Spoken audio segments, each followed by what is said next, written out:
What is the best way for cities, states, provinces, or countries to market itself to attract companies to do business in their jurisdiction? Trying to convince startups or large global conglomerates to set up shop in any one market is no easy task.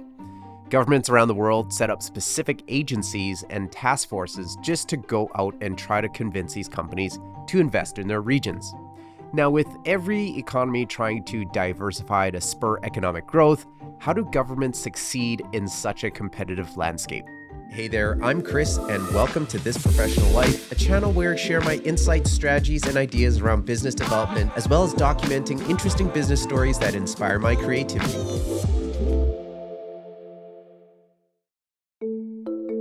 In part one of today's episode, I sit down with Lynette Tremblay, former Chief Operating Officer of Invest Alberta, a government agency tasked to spur on investment into the province of Alberta, Canada. Lynette is an expert when it comes to business development and strategic planning for economic development. She has over 15 years of experience working for a diverse range of organizations, from private to public corporations to public government agencies. I wanted to chat with Lynette on two topics, the first being her experience at Invest Alberta and what she attributes to the successful economic development of the province. The second, which will be released in part two of this episode, is about personal branding and how that plays in the greater organizational brand. Now, Lynette describes herself as a change agent first and foremost, and then a builder, which she attributes to her career in building and changing things on many organizational levels. So whenever an organization is starting up or going through a massive change, that's what I specialize in. I build teams, cultures, brands, strategies. And so now I'm leaning into doing that full time for a number of organizations. I've recently left my role as Chief Operating Officer with Invest Alberta, and I'm having all kinds of great conversations with companies in transition. That's awesome. When we first met, I believe you were with Edmonton Global. Yeah. So you were dealing with some of the change or promotion of the Edmonton economy, I guess. Is that kind of your specialty in terms of pushing the agenda for governments and municipalities in the province to build up their economy? Yeah, it's something that I've evolved into over the years, building their brand and then also building their value proposition to target investors and investment, taking that out into the international marketplace. But then also, as a part of that, bringing organizations together to create that collaborative ecosystem and economies of scale, because we are all too small and none of us has all the answers. And so my philosophy has always been, we are stronger together. Makes sense. So we are filming two episodes here today. And one that we'll start out with is about the Alberta economy. But I do want to talk about the personal branding stuff as well. So let's start out with the Alberta economy. And for me, seeing where things are going, there is expected growth in the Alberta economy. At least the numbers should be coming in for 2023. That should be a positive growth for Alberta. But in terms of your experience and what you've kind of gone through and what you've seen being part of that change and the push for the Alberta economy, what do you think we can do, I guess, to keep up that growth? Because, we had a lot of energy sector driven economic growth from the early 2000s and on, and then we had a bit of slowdown, and then now we've got a bit, and we'll go through some of the things of diversification and change. But what are some of the steps that, I guess as a province, we should be doing to keep up this growth? Well, there's the staples of always easing regulation, creating a competitive business environment through basically lowering costs. In some cases, you can develop incentives, and that's a whole big topic in and of itself. Fair enough. And collaboration, believe it or not, governments working together, working with industry, academia. Companies really like to see a collaborative ecosystem. It gives them some sense of that they're going to do well in that ecosystem and that it's going to be stable. The other thing, I think the biggest thing that anybody can do is focus on talent. Talent is the most valuable resource in today's economy. And the best way to manage that resource is not to treat it like a commodity.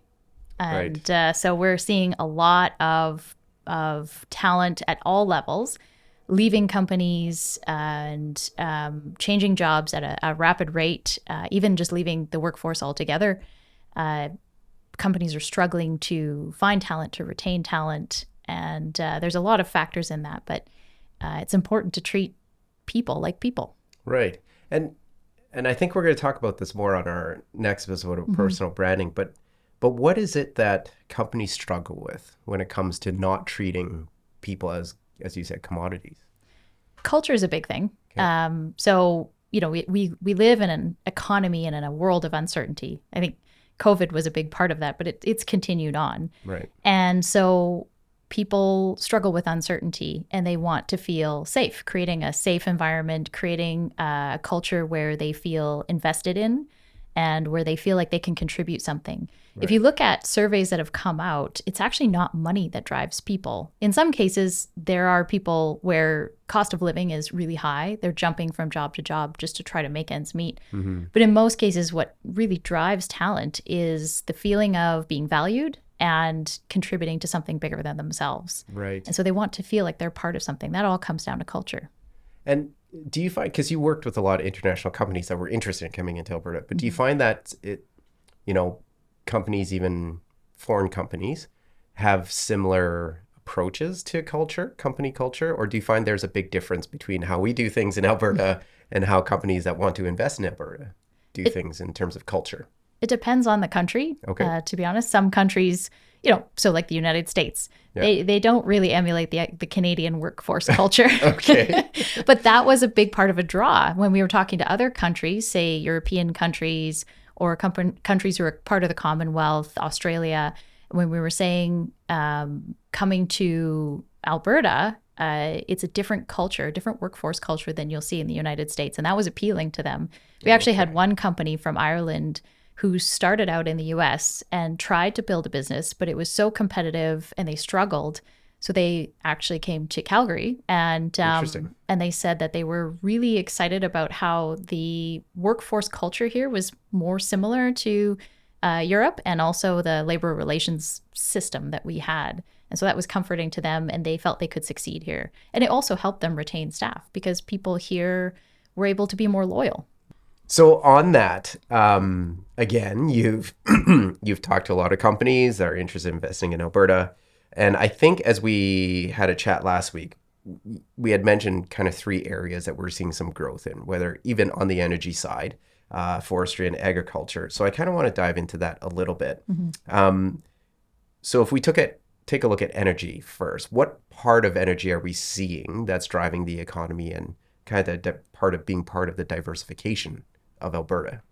It's sort of 2 parts. So there's, the traditional energy sector, the upstream oil and gas sector is always going to be chugging along. Right. But the rapid growth and the interest that we're seeing globally is in energy alternatives. So either zero emissions, net zero emissions, renewable energy, and that can be really anything. It can be geothermal, it can be hydrogen, can be wind and solar, waste to energy. There's all kinds of options. And so it's what I call energy diversity. Okay. Not picking one thing and not focusing on this sort of false dichotomy of green versus blue or fossil fuels versus renewables.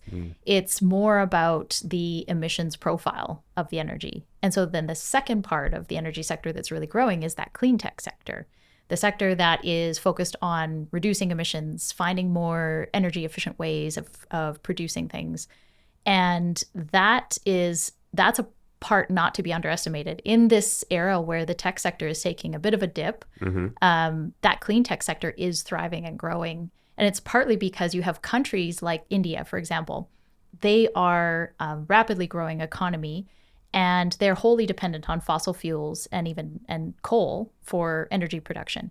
They're not able to get off of that anytime soon because of the size of their economy and their population. So what they're looking for are emissions reduction options and energy efficiency options. Mm-hmm. And we can be a provider of those because we've been doing this for decades. And so on that, and I don't know if you can share, is there any cool clean tech things that you were able to see having been in the position you were? Definitely. There's, all over there's actually some coming to Alberta. So there's small nuclear reactors that are looking to work with bigger companies to reduce their emissions. Right. And that's not a new technology necessarily, but it's a new aspect of using that technology in Alberta.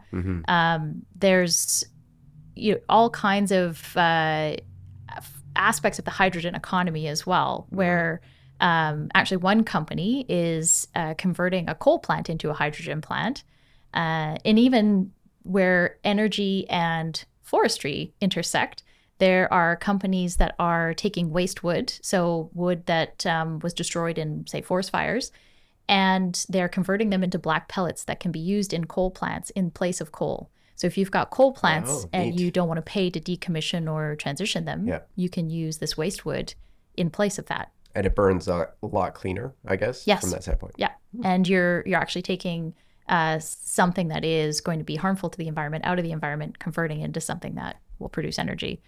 There's just, it's incredible the amount of things that are happening. And that's here in Alberta, but also around the world. Yeah. So the more we can bring those together, bring the innovation that's happening in Alberta together with the innovators from across the world, you can create new things that nobody's even anticipated yet.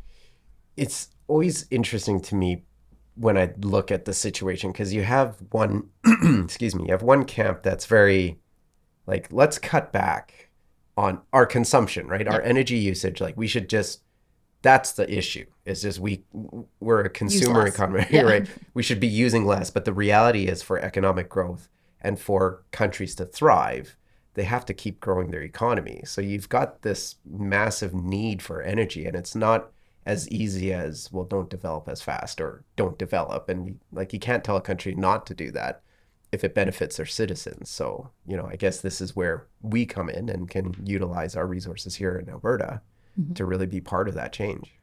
Well, you look at, for example, food. Food is a hot topic right now. Cost of food, but also food security, the availability of food. And then there's also a real trend towards alternative proteins. If you think about plant protein, for example, if you take peas, beans, and lentils, and you do go through a process called fractionation, so you convert them into protein that can be used in flour, that's a highly energy intensive process. Right. So even the sort of most green of food products requires an energy intensive process and a lot of water as well. We often think about electricity, but we don't think about water consumption. That's a huge issue across the world. So yes, the more you need to feed the world, you still need energy to feed the world. How are you going to produce that in a sustainable way? And it's not renewables, but it's not exclusively renewables. It's energy diversity. Well, and like on that note too, like electric vehicles are the same. So while there's zero emissions once you drive it, the emissions to actually build the batteries and all the other rare earth materials that you need to build those components, that's energy intensive, right? So exactly. Yeah. So we're against mining, but we want electric battery vehicles. So it has to be a balance. Have it both ways. But there are companies out there that are really innovative in developing sustainable mining practices. And that's another aspect of the tech sector and the energy sector that we really haven't unlocked yet from the Alberta perspective, is that critical minerals capability. And then also there are a lot of tangential opportunities from that: technology, resourcing, engineering, all of that. You spoke about food security and agriculture. I've seen a lot of cool things in AgTech. What are some cool things you got to see or you've been able to, speak to, whether it's developed here in Alberta or things from outside of the country? Well, I don't know if it's cool, but there are a lot of bug protein companies exploring Alberta, believe it or not. I didn't think with our weather we'd be suitable for bugs, but so cricket protein, for example, that's taking off. So when we think about alternative proteins, we often think of pulses and plants, but there's other forms of alternative proteins. Another company actually out of San Francisco that I chatted with They're developing mushroom protein. Okay. So they take a certain types of mushrooms and they convert them into meat-like products, Fascinating. cold cuts Okay. and things like that. I tried some. And I mean, I like meat. okay. But it was fascinating, like the texture, the look, because they even showed me in terms of the pictures of the petri dishes Yeah. of plant protein versus mushroom protein. Mm-hmm. Mushroom protein mimics meat protein the closest in terms of texture and taste and the makeup of it. And those are companies that we could potentially bring here, because what's happening in the US, there's a lot of that food processing, manufacturing in the US, Mm-hmm. but those companies are struggling to grow because it's too expensive. They can't get the talent, and they just don't have necessarily the supply chain and infrastructure needed. And so they really should be looking at Alberta for their expansions. And that company actually was an Edmonton-based founder. She went to school at UC Berkeley and out of her PhD started this company. Yeah. So we were trying to entice her back home. I sent her a couple of bags of Lay's potato chips to get her nostalgic. Some Tim Hortons coffee. Yeah, exactly. Some Whole Stuff Beans. you can't get in the US. Another one that did locate in Edmonton, it's a Hong Kong-based company.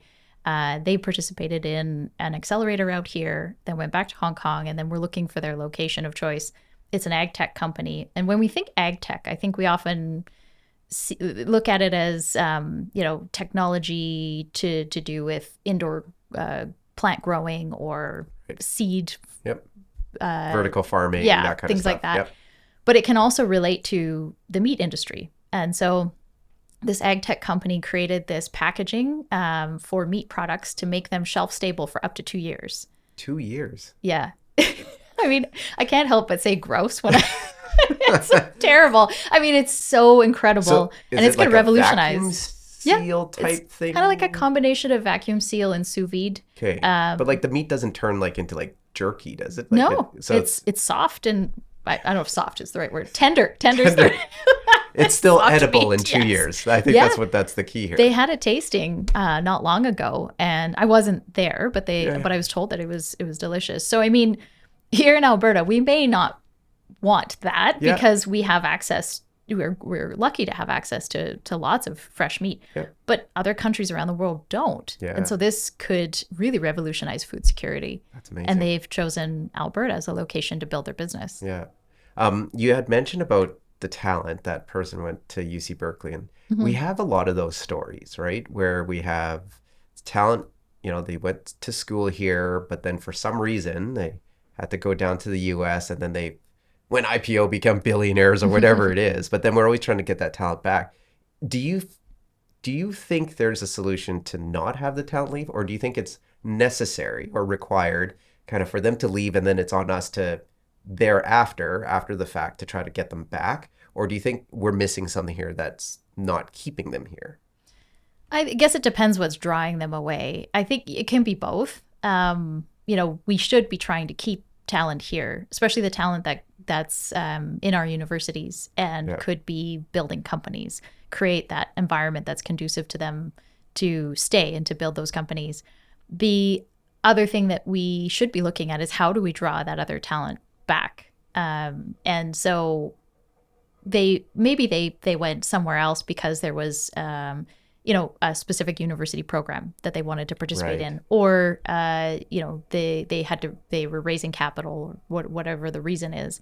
But if there's a way we can entice them back, and I think the government's put in the startup visa program, that's a really good kind of initiative to try to draw that talent back. Right. And then targeting those places. So you've got a lot of the food companies, for example, in and around California, Minneapolis, and leveraging our direct flights to build that bridge back and forth, because that's going to be, believe it or not, one of the number one things that they look at, is because they've already built a life or a business wherever they've landed. Can they get back and forth easily?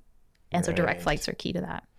It's interesting because it goes back to your top what you mentioned about collaboration. So now when you add in like the flights and stuff, now you got airlines, you've got the government, you've got incubator startup, the post-secondary institutions, like everybody has to work together here. Yes. And be aligned around a common strategy. Yeah. Because if they've all got their own strategies going off, if the airports are looking at their direct flights not through the lens of the economic development strategies or aligned with the same markets as economic development organizations or governments, and the government's putting incentives in different sectors, and it's not going to, it's kind of an accumulation, right? It has to all work together, right? Because no one entity has enough juice to pull that kind of investment in. Yeah. You talked about the startup visa program. I'm curious, what is that about? It's basically, it was intended, I believe, so it came in a few years ago to draw entrepreneurs coming out, and international students particularly, coming out of universities in the United States into Alberta. Okay. It was specifically around the era where there were challenges with visas and immigration under the Trump administration. And so to try to get all of those entrepreneurs who were coming out of these top tier universities, wanting to stay in North America, presumably, to come here, it is an expedited visa process for anybody who's looking to start a business or who has started a business and wants to start it in Alberta. Right. Which is great. That's one of the things, I mean, provincial governments generally don't have a lot of control over immigration, but one of the underestimated tools for attracting investment is immigration. Right. Is it still an ongoing program then? Yeah. Okay. Circular economy, that's one thing that came up as I was looking through a lot of things. And I don't know if that's an Invest Alberta word that came out, but circular economy projects. Could you maybe elaborate on that? And what is that concept about? And then Alberta's vision to develop that out? There's so many of these words that have come out, right? Yeah. That everybody interprets in different ways. And I think it depends on your own personal definition of it.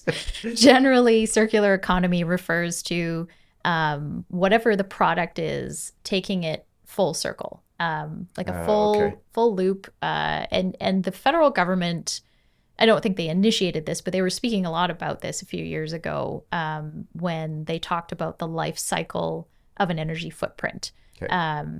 And then there's something called, now I can't remember it, but it's basically it puts the onus on the producer for the recycling of the end product that they make. Oh, okay. And so some concepts of circular economy could be, if you're a petrochemical producer that produces a plastics product, then you also would have a recycling facility that could convert the plastic products and waste into other more products or energy of some kind.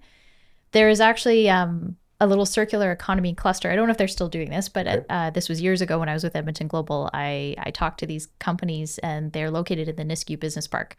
And so you've got the little potato company who produces potatoes, and they would give their waste potatoes to Rig Hand Distillery, and they would use them to make their vodkas and spirits. And then they would take the waste and give it to Family Fungi, which is a mushroom company, and they would use it in their processes.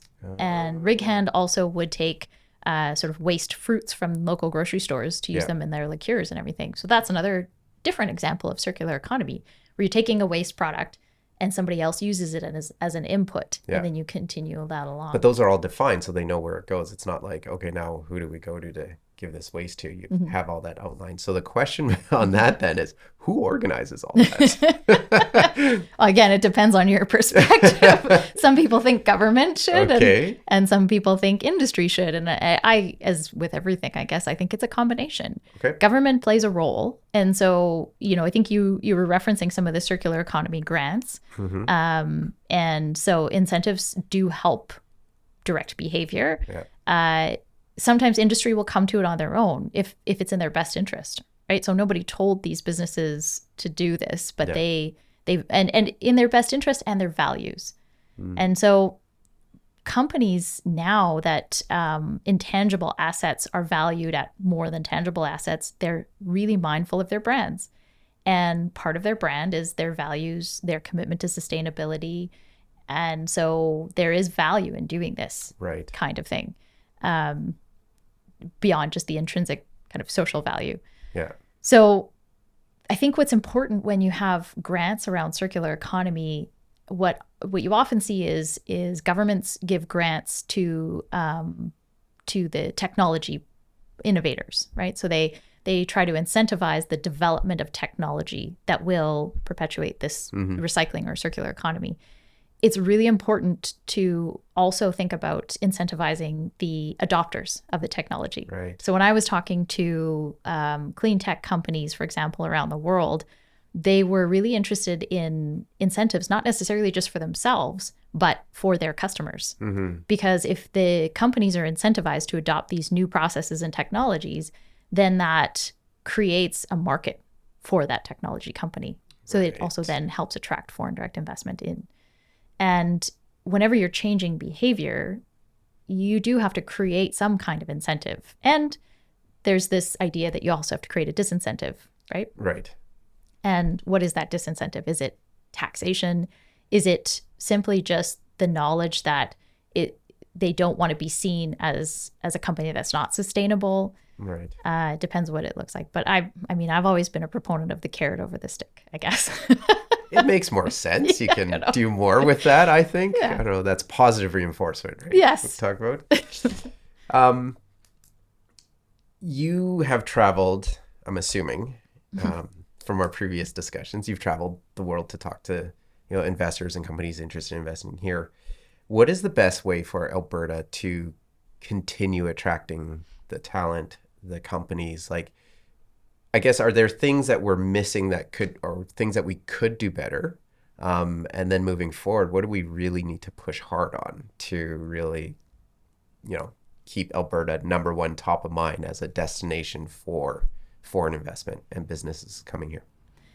Well, I think the two things that are most important are being targeted and strategic.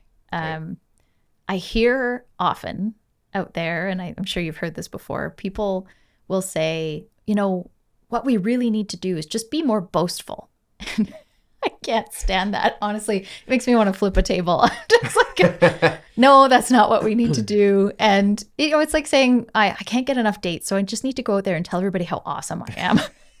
Sure, that'll really get them rolling in the door. Exactly. Rather than going out there and pounding our chests, Yeah. is that really how we want to show up in the world?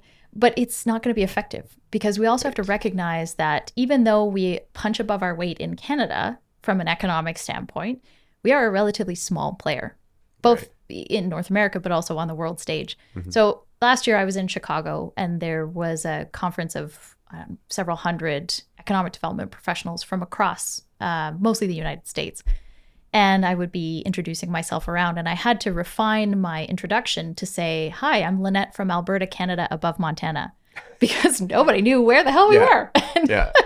And so it's just a reminder that, we think we're special, and that's great. But people either don't know we exist or don't care. Right. And so the one person I introduced myself to there, she said, I started talking about all the great things about Alberta and what was going on. And she said, wow, Canada's kind of like the attic. And I said, what do you mean? And she said, well, you forget there's all this cool stuff up there. And that was a humbling moment. Yeah.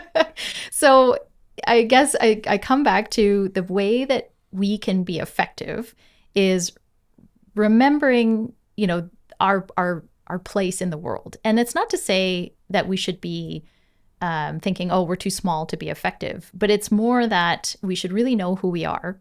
What is special about us? What is unique? What is our actual brand? Brands are all about authenticity. Right. So if we just really know who we are, and then we target the companies and the markets that are similar to that have synergy with that. Because when we talk about ourselves to them, they're going to feel like that's familiar. And that will resonate with them. That's where we had the most success. The other thing as well is in recognizing that we're a relatively small player and we're competing with bigger provinces and states like Ontario and Quebec, is not trying to do exactly what they do and be exactly where they are. Right. In these markets where they've got, 3 times as many people and resources as us, and they've been there for decades. Yeah. It's going to be harder for us to crack through and get attention. And markets that act like those, right? So the New Yorks and even the Londons, right, that act more like those bigger players, we're not going to have as much in common. Right. And so our value proposition may not resonate as well with them. But some of those second tier markets, that's Minneapolis I mentioned. Yep. Those are markets where we can probably find a lot of common ground and a lot of synergy in working together. It's interesting you bring that point up because just like any good business, your success is going to lie in, finding your right target customer, right? Mm-hmm. So in this Exactly. case, it's the same, finding our right target business, that an investor that we want to attract into the province, right? We're not for everyone. Exactly. And we don't need to be. We don't. I actually have a shirt that says I'm not for everyone. It's a good reminder. Absolutely. And that's the key to corporate brand, to personal brand, to any kind of marketing strategy, is exactly know who your audience is and don't try to be for everyone, because you won't be successful at that. And you'll end up spreading your resources too thin. Yeah. And the other aspect of that as well is just knowing your own market, like knowing what you have in your backyard and being really clear on that, not trying to be somebody you're not, Right. and being really honest and authentic. With foreign direct investment attraction, it's not about sales. And that's what people get wrong a lot of the time, is that they think that you're selling a product. This is not about selling products or widgets. It's actually about building trust, credibility, and relationships. Right. And that starts with honesty, integrity, and authenticity. So would you say that's the number one thing, for anyone in economic development, is building that trust? Like, is that what companies look for first, and then everything else follows from that? Yes. Okay. It's how you cut through the noise. It's when you think about your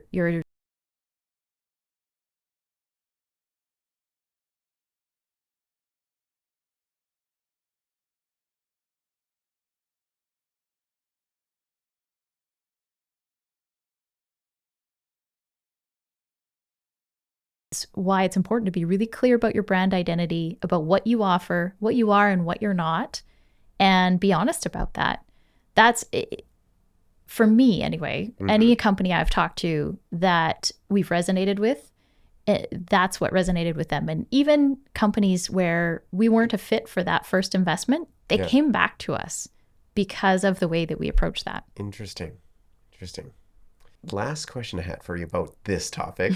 What is, and I've asked you this when it came to energy and stuff, but like, what is the coolest thing you've seen being in the roles that you have when it comes to economic development? Because you must have access to a lot of cool, whether it's technology or methods or companies or whatever it is. What would you say is your top cool thing that you just remember? Like top innovation, or just the coolest thing? Yeah, I don't know. Coolest thing. It doesn't have to be innovation. Well, that's a tough question. I've seen so many things. I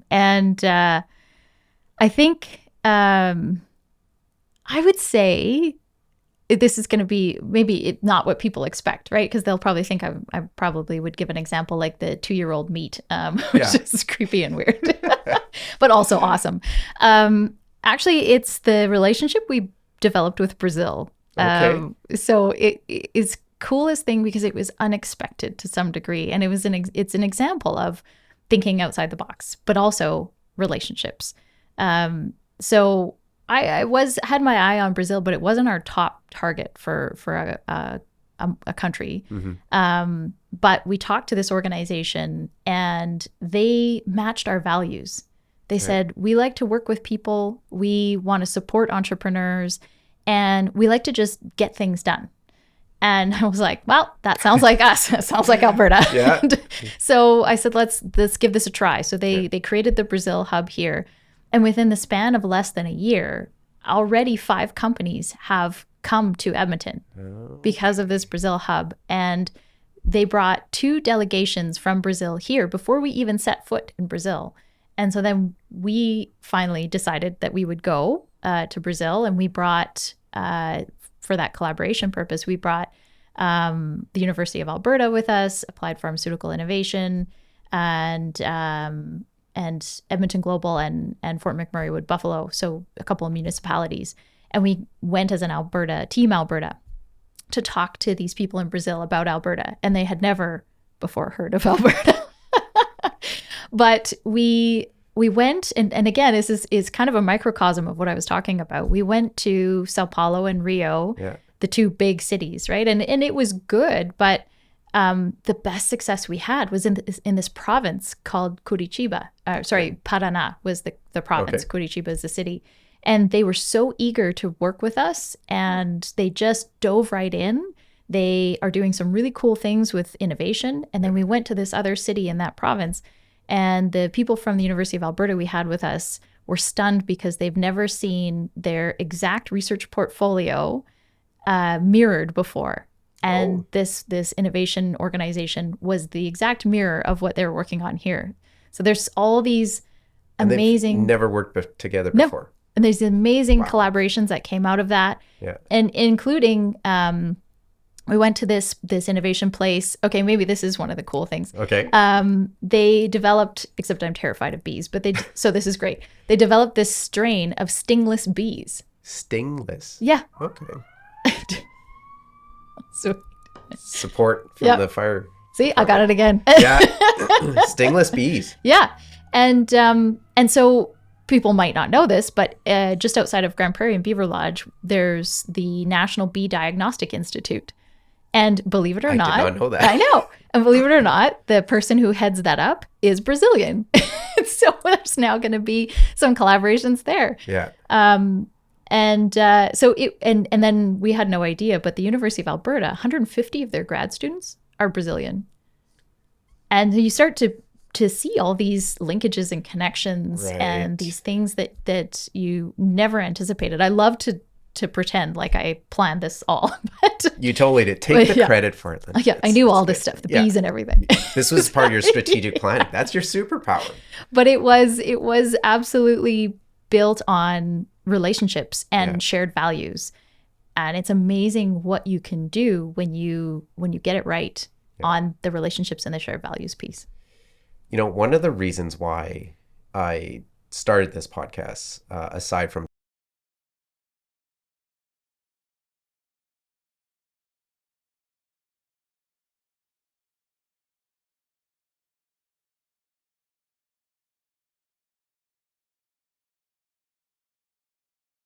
is happening, because, and this is just anecdotal, right? But you go and they're like, oh, Edmonton, or I'm looking to leave, right? I'm going somewhere else. And even in Calgary, as much of a business hub Calgary is, people are like, oh no, maybe I'll move to New York, or maybe I want to move out of here, to Asia or something.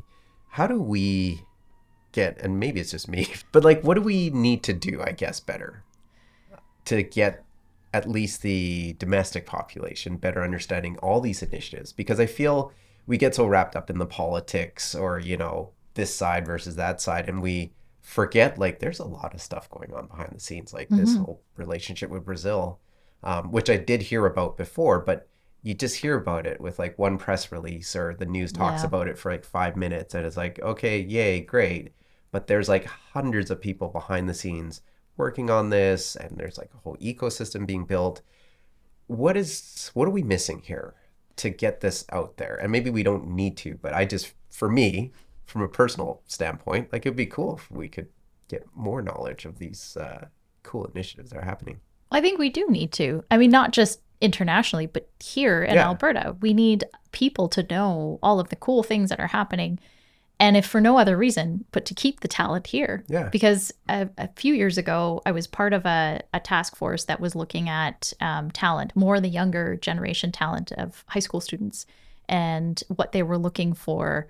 And there was a survey, and they all were looking for the opportunity to do groundbreaking things, to contribute meaningfully to a big global problem. And the survey came back that they didn't feel they could do that in Alberta, that they didn't feel that those jobs are here. Well, I know that they are, you know that they are, but they didn't know that they are. So it's really important for us to tell those stories so that the talent realizes, okay, there are opportunities to do cool things in Alberta. So maybe if I'm being a little bit generous on that, we need to be more boastful comment. Okay, sure, we do need to be a bit more boastful. We need to tell stories. Yeah. And that's like going back to how you do effective economic development. It is story based. And that's what captures people. That's what gets people emotionally connected to something. Yeah. And so you pointed out exactly that traditional media is struggling, and they're just not focused on that storytelling anymore. Partly because of resources, partly because it's just evolved and who runs it. So, I mean, I guess this is a plug for your podcast because we need more things like this. And Thank you. And alternative mediums where storytelling can happen and where we can give people a voice. Yeah. The people who are doing those things. And part of the problem is all of these entrepreneurs that are doing these amazing things, they don't have the capacity, and they're not looking to promote themselves. They're too busy doing the work. Yeah, they get the product or their head service down, off do the work. ground. Yeah, trying to raise capital, trying to get customers. And so how do we help them tell their stories?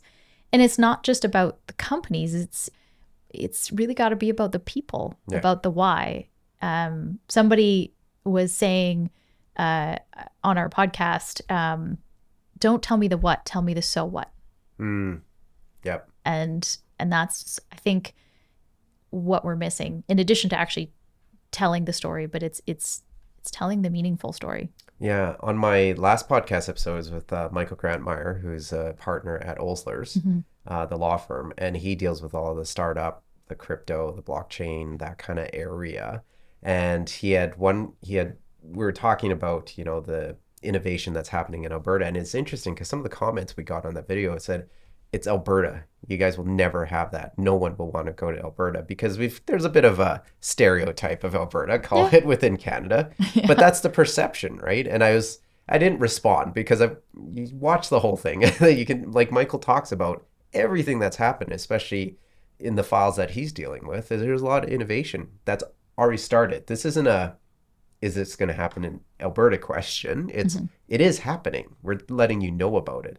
But the perception is, well, no, it'll never happen in Alberta. You guys are too stuck in energy, or, you're just stuck in your old ways. It'll never happen in Alberta. So it frustrates me sometimes. Yeah. I mean, so some people don't know anything about Alberta, and then other people have preconceived notions. Yeah.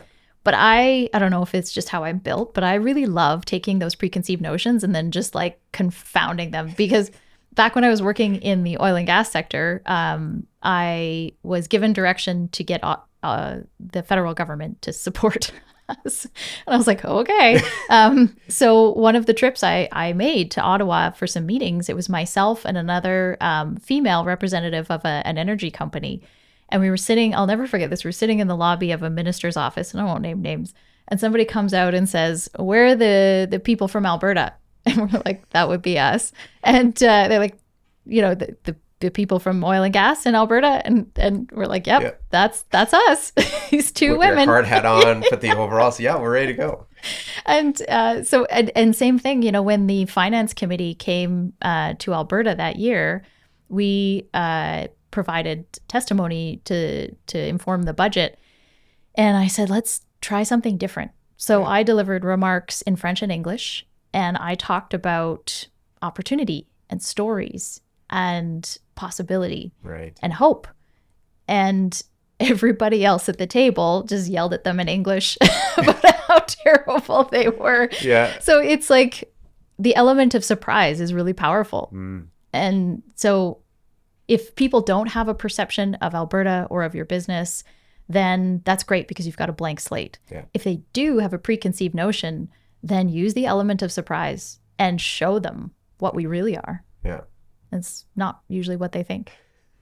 Lynette, thank you so much for joining us for this episode. Lots of things that I can grab onto here. This is awesome. Looking forward to our next one about personal branding. Oh, me too.